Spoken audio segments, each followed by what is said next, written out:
So apparently we all possess the most remarkable tool for connecting to people and attaining social power.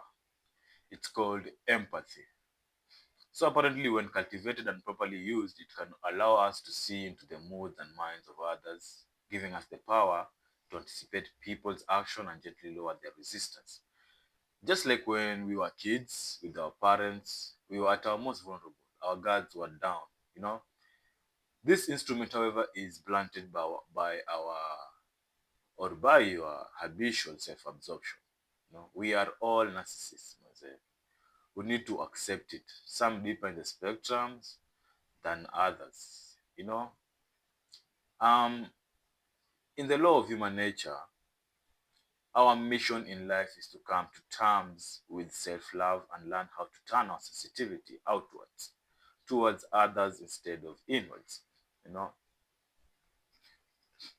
we must recognize at the same time the toxic narcissists among us before getting enmeshed into their dramas and poisoned by their envy.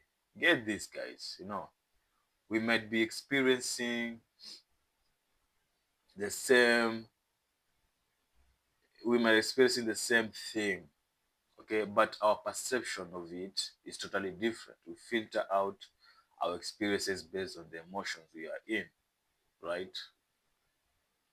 I mean, from the moment we were born, we humans feel a never ending need for attention. We are all social animals to the core. Our survival and happiness depends on the bonds we form with others. We are social creatures, and I really sound retarded right now. But if people do not pay attention to us, we must connect on any level. You know, some of this is purely physical at some point. What I mean is we must have people look at us to feel alive. For those who have gone through long periods of isolation, can attest to this.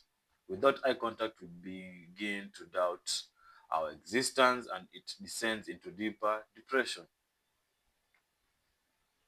But this need is also deeply psychological. Through the quality of attention we receive from others, we feel recognized and appreciated for who we are. Our sense of self worth depends on this. All of us need attention at some point in our life. We all do, and we can do anything to get attention, because this is so important to the human animal. People will do almost anything to get attention, by the way, including committing a crime or even attempting suicide. Look beyond almost any, look at almost anything, almost anything, the primary action of it, and you will see this need as a primary motivation in trying to satisfy our hunger for attention. However, we face an inevitable problem. There is only so much of it to go around. Just look around, bro. Much of it is nobody is really paying attention to anybody. Everybody is turned to themselves. Even as when we were kids in the family, we have to compete with our siblings, at school, with classmates, at work, with colleagues. But get this, case. I have worked a job, and the things your colleagues and the lengths my colleagues will go just for them to secure their place in that job is actually really unimaginable. Don't get me wrong, everybody wants the paycheck and they'll do anything just to impress the boss for them to get what? That paycheck ahead of you. Nobody's a friend out here, as much as people say that. Not in the workplace though, you know. But and social media has actually amplified all of this. The moment in which we feel recognized and appreciated with our own problems, there are even some who are downright hostile and disrespectful to us because they're so immersed in their own BS, you know. But how do we handle those moments when we feel psychologically alone or even abandoned? We simply cannot rely on others to give us constant validation and dare to crave it. There's so much little of attention going around.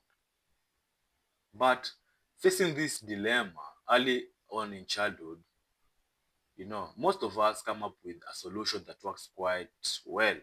We create a self, an image of ourselves that comforts us and makes us feel validated from within. This self is composed of our tests, by the way. That's one thing I came to realize. My self-esteem is based on my tests, our opinions, and even how we look at the world and what we value, what are our standards. In building this self-image, we tend to accentuate our positive qualities and explain away our flaws. We cannot go too far in this, by the way. You cannot be self-absorbed in yourself. You know, this is because for if our self-image is too divorced from the reality we live in, other people will make us aware of the discrepancy of this, okay, and we'll doubt ourselves. But if it is done properly, in the end, we almost have a self that can love and cherish. Our energy turns inwards, we become the center of our attention. You know, when we experience those inevitable moments when we are alone and not feeling appreciated, we can retreat to this self and soothe ourselves.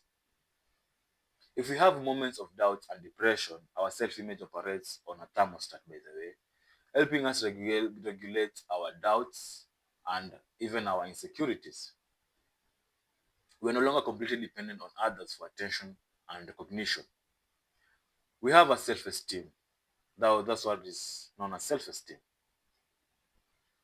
But this idea might seem strange. We generally take this self image completely for granted, by the like the air we breathe, even.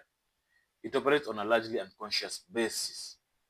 We have the subconscious mind and the conscious mind, and most of the things usually happen conscious until they become automatic, and then our mind takes those conscious actions and put them into the unconscious mind. You can do them without even you knowing.